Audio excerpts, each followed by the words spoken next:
बहुत बड़े अफसर की माँ थी प्रमिला। उसका बेटा पूरे 80,000 महीने की पगार पाता था। महीने के दिन जब वह सरसराते गुलाबी बैंगनी नोट बहू को सौंपता, तो दूर बैठी प्रमिला की बुद्धि आंखें उन्हें देखने मात्र से ही प्राप्त हो जाती थी। उसकी छाती दोगुनी हो जाती और सिर गर्व से आसमान छू लेता था।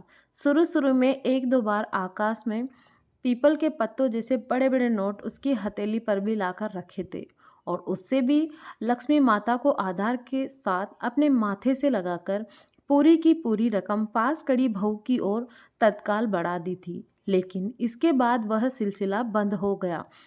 बहू को यह पसंद नहीं था। बहू ने आकाश से कहा, हर महीने यह क्या ड्रामा किया करते हो? आकाश, अगर मुझ पर विश्वास नहीं है तो अलमारी की चाबी अपनी माँ के ही हवाले कर दो। लता, तुम भी कभी कभी मामूली सी बात पर बतंगड़ बनाकर बैठ जाती हो। बूढ़ी औरत है बेचारी, रकम माथे से लगाकर ही खुश हो जाती है। हर माँ बाप की ख्वाहिश होती है कि उनके बेटे अपनी कमाई की पहली रकम उनके हाथ में लाकर दे। आकाश ने माँ की भावना व्यक्त करते हुए पत्नी को समझाने का प्रयास किया। तो करो, मैं अब मना नहीं करूंगी, लेकिन रुको, पान सुपारी की तरह इसके उसके सामने फिर आते रहना मुझे अच्छा नहीं लगता। आकाश चुप हो गया था, लेकिन प्रमिला ने बहू के आहट अहंकार की पीड़ा स्पष्ट सुनी थी। इसीलिए व्यर्थ के कलह से घर को बचाने के लिए उसने खुशी की ओर से सोम की ओर मुंह फेर लिया। कई महीने बाद शायद माँ के दूध ने फिर जोर मारा था। वह संयोग मात्र था कि आकाश पगार लेकर आया था और बहू घर पर नहीं थी। मात्र शक्ति बेटा कड़ी नोटों की सील बंद नई नई गड्डियां माँ की झोली में डाल आशीर्वाद की आशा में उसके पास बैठ गया था। और मौके पर बहू आ गई और माँ ने अपनी चोरी पकड़ने जाने या बेटे की चोरी सीखने के अपराध बोझ से गर्दन झुकाकर पूरी रकम झोली पसार कर बहू की ओर बढ़ा दी। बहू ने एहसास साथ जताते हुए रुपए लेकर अलमारी में पटाकर उसे खुला ही छोड़कर रसोई में चली आई। रात भर घर का माहौल भरी भरी और खींचा हुआ सा रहा। सुबह होते ही घर में हंगामा हो गया। आकाश कह रहे थे कि पूरे 80,000 थे, लेकिन बहू एक ही बात पर अड़ी हुई थी कि 1,000 रुपये कम है। लता, रुपए कम कैसे हो सकते हैं? मैं पूरे 80,000 संभाल कर लाया था। आश्चर्य की बात है, बहू ने शब्दों को गोल गोल लपेटते हुए कहा। आकाश तो आंखें नीचे कर अपने दफ्तर चला गया, लेकिन मन दिन भर माँ ही रोती रही। खुद से आंख मिलाने में भी उसे शर्म आ रही थी। दोपहर में बहू ने खाने की थाली उसकी चाय पाई पर लाकर रख दी, तो बात बढ़ जाने के भाई उसे मजबूरन थाली में रखी 2 रोटी खानी पड़ी, वरना इस घर का पानी तक पीने की इच्छा नहीं थी। उसकी इतना बड़ा कलंक जी बेटे को जवान करने में विधवा माँ ने अपनी जवानी स्वाहा कर दी। जिस बेटे की परवरिश के लिए उसने किसी के घर में धोना माजना किया हो, तो किसी के घर में झाड़ू पोंछा, और आज वही बड़ा अफसर बन बैठा अपनी माँ के माथे पर लगाए चोरी के झूठे इल्जाम को चुपचाप निगल गया। देखकर ऐसे बेटे पर प्रमिला की आत्मा चिढ़ पड़ी। 3 दिन बीत गए थे। मन को चुप चुप देखकर आकाश परेशान था। उसकी इच्छा होती कि माँ को समझाए, मगर किस बात किस लिए? सच्चाई तो वह खुद भी जानता था, इसीलिए माँ से कुछ भी कहने का उसका साहस ही नहीं होता था। एक आध बार उसने रात को दबी आवाज में लता से बात करने की, लेकिन वह उसे कहाँ हाथ रखने देती। लता तूने कर बोली, आकाश, तुम्हारी माँ ने मेरी माँ के सम्मान है। मैं चाहती हूँ कि वह हंसी खुशी रहे, मगर हालात ही कुछ ऐसे हो गए हैं कि अब इनका यहाँ खुश रहना मुश्किल है। अगर कुछ दिनों के लिए तुम इन्हें अपने गांव छोड़ आओ तो थोड़ा हवा पानी बदल जाएगा, और यह बात भी आ गई हो जाएगी। जिसके बाद छोड़ दो, गांव में कौन देखभाल करने वाला बैठा है? वहां मेरी परवरिश में बेचारी जिंदगी भर झेलती रही, और आज जब उनके आराम में बैठकर खाने के दिन आए तो तुम कहती हो कि मैं उसे गांव में छोड़ दूं। आकाश ने रुके स्वर में कहा। आकाश, तुम इतने बड़े ऑफिसर हो, दिन में हजारों लोगों से मिलते हो और सैकड़ों का फैसला करते हो, लेकिन कैसे करते हो मुझे तो सोच कर ही आश्चर्य होता है। एक मामूली सी बात को तुम समझ नहीं सकते। मैं यह तो नहीं कह रही कि अपनी माँ को गांव में परमानेंटली छोड़ आओ। महीने 2 महीने की बात है। अपने साथ की औरतों में रहेगी तो माँ की कड़वाहट दूर हो जाएगी, लता ने समझाया। सप्ताह भर में ही सब तय हो गया। प्रमिला तो इस बंधन से मुक्ति चाहती थी। उसके हाँ करने पर आकाश ने भी तैयारी कर ली। गांव में माँ बेटे का भरपूर स्वागत हुआ। बरसों से बंद पड़े पुराने छप्पर की सफाई बिहारी हो गई। अकेले बुढ़िया को एक चारपाई की जगह ही तो चाहिए थी। इसीलिए आस पड़ोस की पोती पोतियों ने मिलकर गोबर मिट्टी से कमरे की लिपाई पुताई कर दी। सिल्वर के 2-4 पुराने बर्तन घर में थे। शेष कमी आकाश ने बाजार से चीनी मिट्टी और कांच के गिलास कटोरियां लाकर पूरी कर दी। जब शीला काकी ने उनके आने का समाचार सुना तो लोटा भर चाय और खाली गिलास लेकर आ पहुंची। आकाश और उसकी माँ पहले ही दोनों से मिलकर बैठे हुए थे।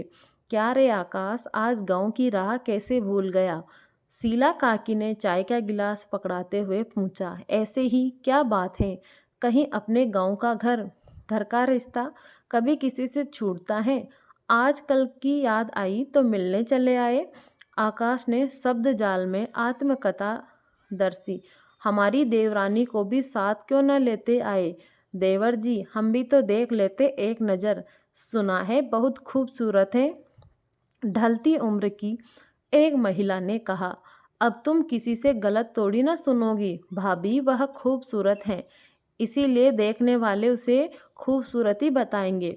आकाश ने उत्तर दिया। इसीलिए उसे साथ लेकर नहीं आया कि गांव में कहीं धूल मिट्टी से मेली ना हो जाए। भाभी ने व्यंग्य किया। तुम तो खुद समझदार हो भाभी, ऐसी खूबसूरत घरवाली रोज रोज थोड़ी ना मिलती है। ऐसी अनमोल चीज को संभाल कर ही रखी जाती है ना, या यह नहीं, तब वह गांव में क्यों आने वाली? उसे तो देवर जी शीश महल में रख लो, 7 पर्दों में। भाभी, तुम्हारी राय तो बिल्कुल सही है। बड़े बाप की बेटी और बड़े अफसर की घरवाली तो शीश महल में ही रखा जाना चाहिए। अगर ताजमहल के अगल बगल में कुछ थोड़ी सी जमीन हो तो शीश महल बनवा दो। बेटा आकाश, सुना है तू बड़ा ऑफिसर बन गया है, कितने पगार मिलती होगी तुझे? शीला कहीं को जैसे असली बात याद आई।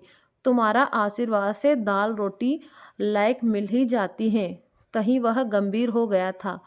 तो फिर बेटा, 50,000, 50 लाख, वो बड़े अफसर का वजन तोलने लगी कट कटाकर।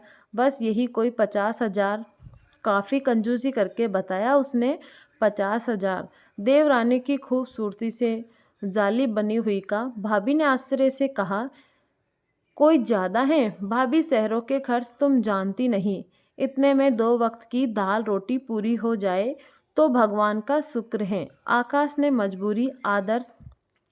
देवर जी तो इसीलिए बूढ़ी माँ को गांव छोड़ने आए हो? भाभी ने व्यंग्य किया। भाभी, 2 घर होने से तो खर्च 2 गुना हो जाएगा, मगर कई दिनों से माँ कुछ उदास थी, इसीलिए मैंने सोचा कि तुम सबके साथ इनका भी जी बहल जाएगा और कुछ दिन हवा पानी भी बदल जाएगा।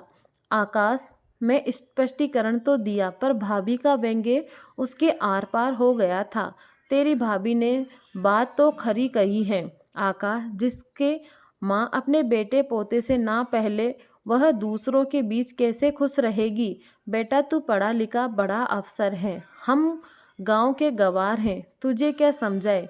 मगर बेटा, बेचारी प्रमिला ने जिंदगी में बहुत दुख झेले हैं, कभी उसकी आत्मा मत दुखाना। शीला काकी ने भरे गले से कहा। माँ के अलावा दुनिया में मेरा और है ही कौन? कहीं मैं जानता हूँ मेरे लिए माँ ने कितने कष्ट उठाए हैं। मैं भी माँ की सेवा में कोई कमी नहीं छोड़ूंगा। आकाश ने उत्तर दिया और प्रसंग बदलकर खेती बाड़ी की बातें करने लगा। फिर इधर उधर की कुछ बातें हुई और धीरे धीरे सब चले गए। आकाश भी जाने को तैयार हुआ। उसने माँ को जाते जाते रहने का आश्वासन दिया और अपनी सेहत का ध्यान रखने के लिए 1,000 रुपये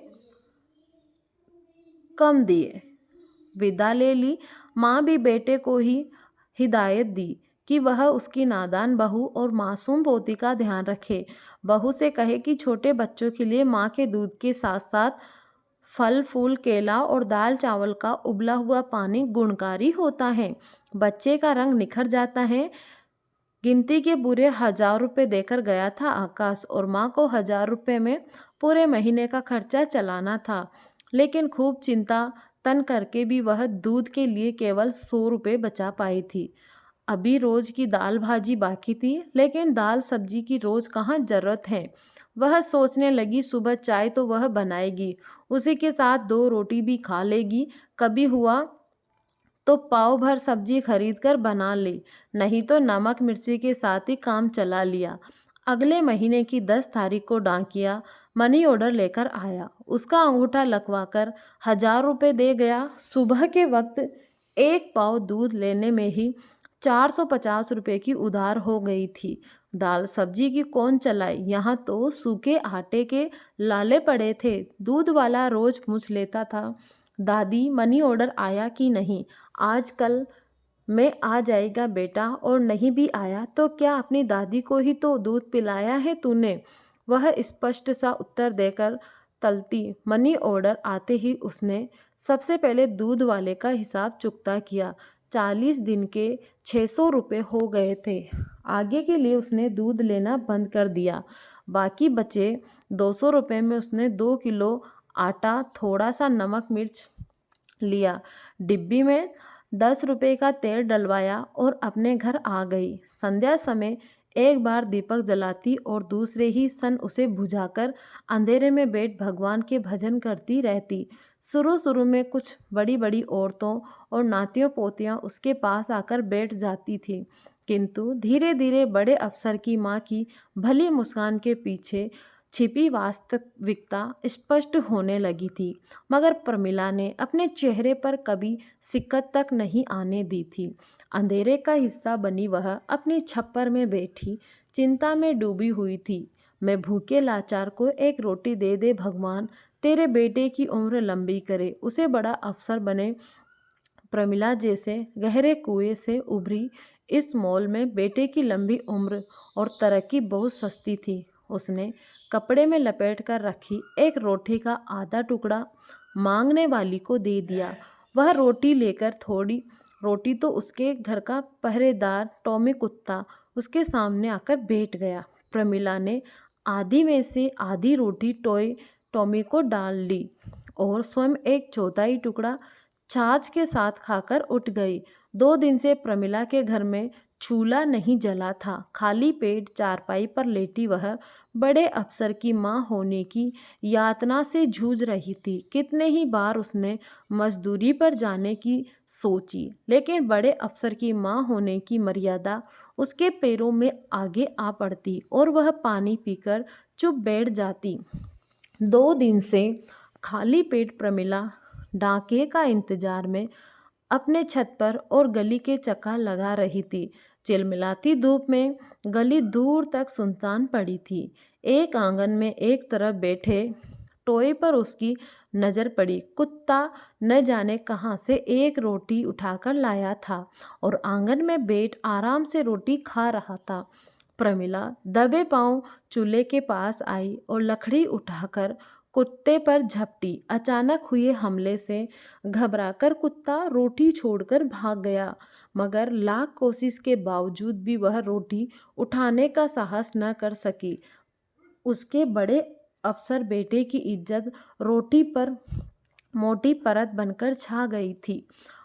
उसके मुंह से हिचकी और आंखों से आंसू फूट पड़े। वह निहाल से अपनी चायपाई पर बैठ गई। उसकी एक नज़र सामने पड़ी रोटी पर और दूसरी नज़र डाकिये के इंतजार में दरवाजे पर लगी थी। वह अपने छप्पर में आकर बैठ गई। उसकी आंखों में गंगा जमुना समय हुई थी, किंतु दूर खड़े टॉय की आंखें झूले के पास आंगन में पड़ी रोटी पर जमी थी। प्रमिला चारपाई पर निसहाय बैठी, कभी टॉय को और कभी दूर पड़ी रोटी को देख रही थी। उसकी इच्छा हो रही थी कि वह गले में फंदा डालकर छप्पर में ऊपर लगे बल्ले से झूल जाए, किंतु बड़े अफसर की बेटे की मर्यादा उसे मरने नहीं दे रही थी और ना ही जीने दे रही थी। प्रमिला सिर्फ चुपचाप बैठी रहने पर विवश हो गई थी। उसने रोटी की ओर से ध्यान हटाकर बड़े से एक गिलास पानी भरकर पीना चाहा, किंतु 2 दिन से खाली पेट में पानी नीचे ही नहीं उतरने के बजाय गले में ही अटक गया और उसका दम घुटने लगा।